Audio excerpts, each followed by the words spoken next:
కేటీఆర్ గారు శ్వేతపత్రానికి ఆపోజిట్గా శ్వేతపత్రం రిలీజ్ చేసిన నేపథ్యంలో అందులో ఇది సోషల్ మీడియా కదా వెంటనే ప్రశ్నలు వస్తాయి.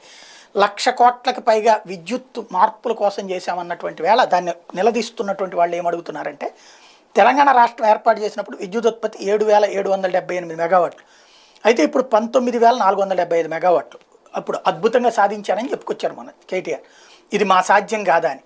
అయితే దీంట్లో లెక్క తీస్తున్నటువంటి ఒక వ్యక్తికి సంబంధించినటువంటి పోస్టు నవీన్ స్కైకి సంబంధించి, దీంట్లో కేంద్రం కట్టినవే 2,000 మెగావాట్లు, ఛత్తీస్గఢ్ నుంచి పవర్ అగ్రిమెంట్ కింద 1000 మెగావాట్లు, సోలార్ 5,500 మెగావాట్లు, అవన్నీ ప్రైవేట్ వాళ్ళు కట్టుకున్నాయి.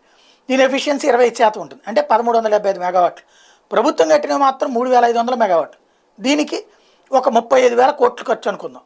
మిగిలిన వాటికి సంబంధించి 15,000 కోట్లు ఇది ఇన్ఫ్రాస్ట్రక్చర్ ఇదంతా కలిపి. మిగతా 1,00,000 కోట్ల అప్పు ఎక్కడికి వెళ్ళింది? తీసుకున్నటువంటి అప్పుకు సంబంధించి, విద్యుత్ పేరుతో తీసుకున్నటువంటి అప్పులకు సంబంధించి. ఇది అసలైనటువంటి ప్రశ్న. దీనికి సమాధానం ఉందా లేదా ఏమైనా చూడాలి.